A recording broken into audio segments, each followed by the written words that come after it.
ঘুমের ওষুধ খেয়ে হিরো আলম অসুস্থ, নেওয়া হলো হাসপাতালে। ধুনট উপজেলা স্বাস্থ্য কমপ্লেক্স থেকে হিরো আলমকে উন্নত চিকিৎসার জন্য বগুড়ার শহীদ জিয়াউর রহমান মেডিকেল কলেজ হাসপাতালে নেওয়া হয়। আলোচিত কন্টেন্ট ক্রিয়েটর আশরাফুল হোসেন ওরফে হিরো আলম অতিমাত্রায় ঘুমের ওষুধ সেবন করে অসুস্থ হয়ে পড়েছেন। গতকাল বৃহস্পতিবার দিবাগত রাতে 3:30টার দিকে ঢাকা থেকে বগুড়ার ধুনট উপজেলায় তিনি অসুস্থ হয়ে পড়েন। হিরো আলমের বন্ধু জাহিদ হাসান বলেন, আজ শুক্রবার সকালে হিরো আলমকে শয়নকক্ষ থেকে অচেতন অবস্থায় উদ্ধার করা হয়।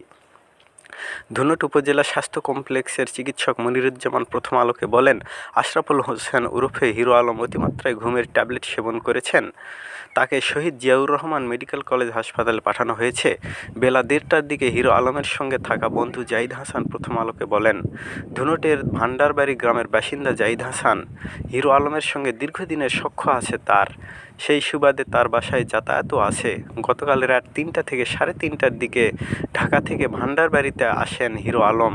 এরপর তার স্ত্রী রিয়ামনির সঙ্গে সাম্প্রতিক সময়ে ঘটে যাওয়া ঘটনার জন্য অনেক কান্নাকাটি করেন, হতাশও প্রকাশ করেন।